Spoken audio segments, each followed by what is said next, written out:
नमस्कार दोस्तों, स्वागत है हमारे इस चैनल वैदिक ज्ञान ग्रंथ में।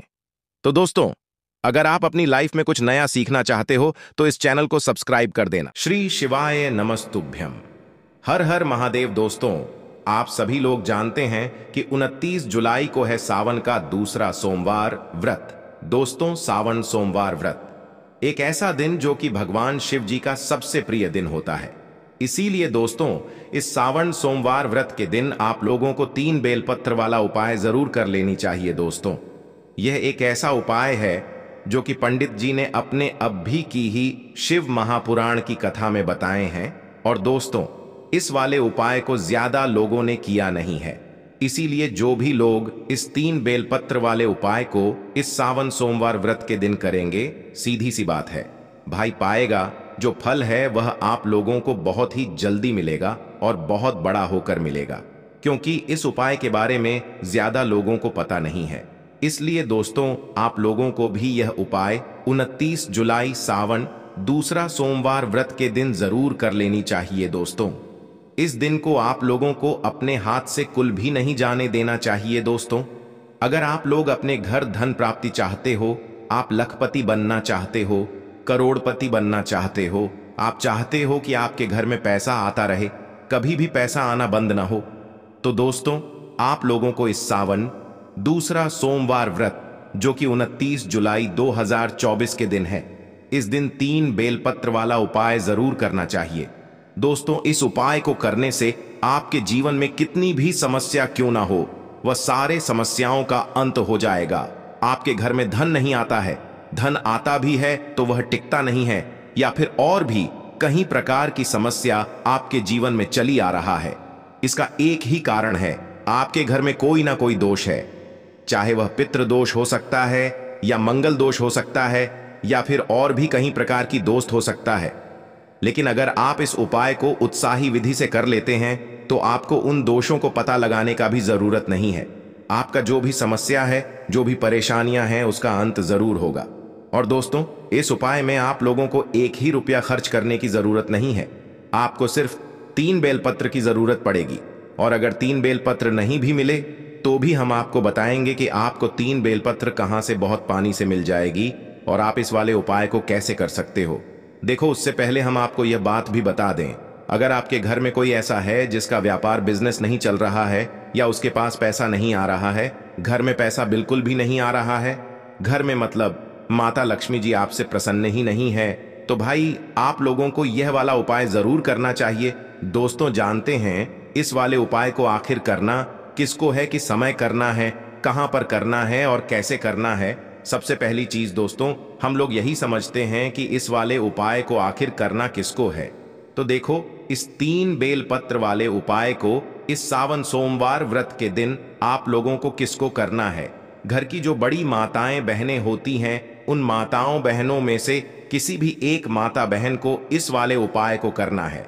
अगर किसी कारणवश घर में माता बहनें इस उपाय को न कर पा रही हो, या वह उपस्थित न हो, तो भाई घर का जो बड़ा पुरुष है वह भी ये 3 बेलपत्र वाले उपाय को इस सावन सोमवार व्रत के दिन कर सकता है। इस बात का आप लोगों को ध्यान रखना है। उसके बाद में दोस्तों, अब बात करते हैं कि इस 3 बेलपत्र वाले उपाय को आखिर हमें करना के समय है, सुबह के समय करना है कि शाम के समय करना है। तो देखो, आप सभी लोग जानते हो, सावन सोमवार व्रत जो होता है, यह भगवान शिव जी का सबसे प्रिय दिन होता है। और इस दिन का एक प्रिय समय भी होता है जो कि शाम का समय होता है, मतलब प्रदोष काल का समय होता है, जो कि शाम के 6 बजे से लेकर 7 बजे के बीच, या 7 बजे से लेकर 8 बजे के बीच का समय होता है। इस बीच का समय सावन सोमवार व्रत के दिन का भगवान शिव जी का बहुत ही प्रिय होता है।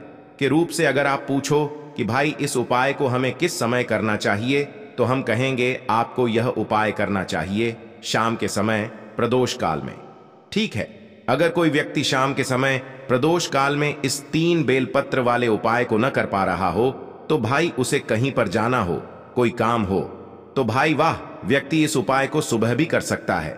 ठीक है, पर आपकी कोशिश यही होनी चाहिए कि आप इस उपाय को शाम के समय प्रदोष काल में करें। तो अब बात करते हैं कि 3 बेलपत्र वाले उपाय को आखिर हमें करना कहां पर है।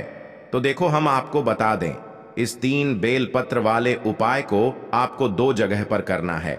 ठीक है, पहला तो भगवान शिव जी के मंदिर में, और दूसरी जगह होगी वह होगी बेलपत्र का पेड़, है ना। सिर्फ ये 2 जगह होंगी जहां पर आपको इस 3 बेलपत्र वाले उपाय को करना है। 2 उपाय नहीं है, एक ही उपाय है, पर होंगे यह 2 जगह पर जो कि हमने आपको बता ही। चाहते हो वह पूजन सामग्री आपको लेकर निकल जाना है और शिव मंदिर जाकर शिव जी के ऊपर चढ़ी हुई 3 अच्छी बेलपत्र आप लोगों को उठा लेना है और उसे धो लेना है। उसके बाद फिर आप इस उपाय के लिए इन बेलपत्र का उपयोग कर सकते हो। यह उन लोगों के लिए बात है जिन लोगों को पूरी कोशिश करने के बाद भी बेलपत्र न मिले। 3 बेलपत्र आपको लेनी है, 3 से ज्यादा नहीं लेनी है और ना ही 3 से कम लेनी है। इस बात का भी आप लोगों को ध्यान रखना है। तो चलिए दोस्तों, अब बात करते हैं अगली सबसे महत्वपूर्ण चीज की कि इस 3 बेलपत्र वाले उपाय को हमें करना कैसे है। उससे पहले हम आपको यह बात भी बता दें कि उपाय की जो सामग्री है वह मात्र 3 बेलपत्र है। तो ऐसा नहीं करना कि आप सिर्फ और सिर्फ 3 बेलपत्र लेकर भगवान शिव जी के मंदिर पहुंच जाओ ना। इसके साथ में आपको कुछ पूजन सामग्री भी लेकर जरूर जानी है, जैसा कि हमने पहले आपको बताया। तो दोस्तों, आप लोग इन उपाय सामग्री को तो लेंगे ही लेंगे और उसके साथ में कुछ पूजन सामग्री भी लेकर जानी है। जैसे एक दीपक आप ले सकते हो, प्रदोष काल में तो जल नहीं चढ़ता है। वैसे सावन सोमवार व्रत के दिन का जो प्रदोष काल का जो समय होता है, इस समय आप लोग जल चढ़ा सकते हो। अन्यथा नहीं भी चढ़ा पाओ तो भाई शाम के समय आप लोगों को एक दीपक तैयार करना है। जो दीपक होगा किस चीज का, आप लोगों का आटे का होगा। ठीक है, मिट्टी का ले रहे हो तो नया दीपक लेना पड़ेगा। उसके अंदर आप लोग रखोगे, गोल बत्ती रखना है। ठीक है, फिर उसके अंदर डालोगे शुद्ध देसी गाय का घी, है ना। इस तरीके से इस दीपक को मात्र तैयार करना और इस दीपक के साथ में अपने उपाय सामग्री को तैयार करके शिव जी के मंदिर आप लोग पहुंच जाना। सुबह के समय कर रहे हो तो 1 लोटा जल अपने साथ में कम से कम लेकर जाना। बाकी इसके अलावा जो भी पूजन सामग्री है वह आप लोग लेकर जा सकते हो, कोई दिक्कत वाली बात नहीं है। ठीक है, तो अब आपको क्या करना है, उपाय को करते समय शुद्धता का विशेष रूप से ध्यान रखना है, क्योंकि आप इस उपाय को भगवान शिव जी के बहुत ही प्रिय दिन और प्रिय समय पर कर रहे हो। तो आपको मात्र उपाय की सामग्री लेकर और जो दीपक है मतलब पूजन के लिए वह कर भगवान शिव जी के मंदिर में पहुंच जाना है। सबसे पहले शिव जी के मंदिर में ही जाना है जो आपके घर के पास में हो। ठीक है, शिव जी के मंदिर में जैसे ही प्रवेश करते करते हो, सबसे पहले भगवान शिव जी के दर्शन करना है। दर्शन करने के बाद दोस्तों, जो आप अपने साथ में दीपक लेकर आए हुए हो, वैसे मतलब शाम के समय अगर उपाय कर रहे हो तो पहले पूजन अर्चना करना है। सुबह भी जा रहे हो तो पहले जाकर जल चढ़ाव, गौ पूजन अर्चना करोगे, उसके बाद ही उपाय करोगे। ठीक है, वैसे शाम के समय मुख्य रूप से हमने आपको बताया, तो शाम के समय पहले जाकर अपना वह दीपक चलाओगे अपनी मासे से। उस दीपक को जो है भगवान शिव जी के शिवलिंग के पास में रखोगे, ज्यादा पास में मत रखना, भगवान शिव जी को आंच ना लगे इतना दूरी बनाकर आप लोग रख देना। ठीक है, उस दीपक को जलाकर रखकर उसके बाद में आप भगवान शिव जी के शिवलिंग के पास में बैठ जाना। अपने 3 बेलपत्र को तैयार करके रखना। 3 बेलपत्र को 3 जगह पर चढ़ाना है, जो कि अब हम आपको बताते हैं। उपाय का जो मुख्य रूप है वह यहीं से शुरू होता है। तो देखो, 3 बेलपत्र में से सबसे पहले बेलपत्र निकालो। सबसे पहले बेलपत्र को आपको कहां पर समर्पित करना है, माता अशोक सुंदरी जी वाले स्थान पर। और आप सभी लोग जानते हो, जब भी हम कोई बेलपत्र माता अशोक चंद्र जी वाले स्थान पर समर्पित करते हैं तो बेलपत्र की बीच वाली बड़ी पट्टी का मुख होता है शिवलिंग की तरफ, और बीच मतलब जो डंडी का भाव आग होता है वह जलाधारी की तरफ होता है। ठीक है, तो आप लोगों को क्या करना है, अपनी पहली बेलपत्र को माता अशोक सुंदरी जी वाले स्थान पर मतलब जलाधारी के बिल्कुल बीच बीच में समर्पित करना है। बीच वाली बड़ी पट्टी का मुख जो है शिवलिंग की तरफ होना चाहिए और डंडे का भाग जल आधारित की तरफ होना चाहिए, जहां से जल बहता है और नीचे गिरता है। ठीक है, इस तरीके से आपको अपनी पहली बेलपत्र माता अशोक सुंदरी जी वाले स्थान पर समर्पित कर देनी है। अगर आपको स्थान का पता ना चले तो आप वहीं पर किसी से पूछ लीजिएगा कि माता अशोक सुंदरी जी का स्थान कहां पर है। उसके बाद में दोस्तों, अपने दूसरे नंबर की बेलपत्र को निकाल लीजिएगा। अब दूसरे नंबर की बेलपत्र को दोस्तों, आपको थोड़ा ध्यान से चढ़ाना है। आप लोगों ने देखा होगा शिवलिंग होती है। शिवलिंग के ऊपर शिव एक जलपात्र टंगा हुआ होता है, जिसके अंदर शिव जी की 5 पेटियों का स्थान होता, जया, विषहर, शामिल बारी, देव और दोतली।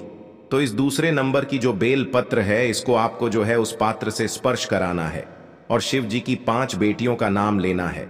स्पर्श कहने का मतलब है अपने दूसरे नंबर की बेल पत्र को पुष्प ऊपर टंगे हुए पात्र में या लोटे में, जो भी मतलब पात्र टंगा हुआ है शिवलिंग के ऊपर, उसे छू आना है। छू आने के बाद जो है मतलब छू आते हुए आपको शिव जी की 5 बेटियों का स्थान नाम लेना है, जाया, बेसहारा, शामली बारी, डॉटली और देव। और अगर किसी कारणवश भाई वो जो पात्र है वह टंगा हुआ हो तो भी कोई दिक्कत वाली बात नहीं है। आप उस दूसरे नंबर की बेलपत्र को अपने हाथ में लेकर शिव जी की 5 बेटियों के नाम का स्मरण कर लेना। जया, बेसहारा, शामली बारी, द्वारतली और देवी से स्मरण करने के बाद इस बेलपत्र को क्या करना है, आप लोगों को भगवान शिव जी की शिवलिंग के ऊपर चढ़ाना है। कैसे चढ़ाना है, आप जिससे भी इस दूसरे नंबर की बेलपत्र को शिवलिंग पर चढ़ा रहे हो, उस तरफ इस बेलपत्र की डंडी का मुख मत रखना, अपनी विपरीत दिशा में रखना। कहने का मतलब यह है कि बीच वाली बड़ी पट्टी का मुख आपके की तरफ होना चाहिए, इस वाली बेलपत्र का, और डंडी का मुख आपकी विपरीत दिशा में आप इस साइड से चढ़ा रहे हो बेलपत्र, तो भाई उस बेलपत्र की डंडी का भाग आपके सामने की तरफ होना चाहिए।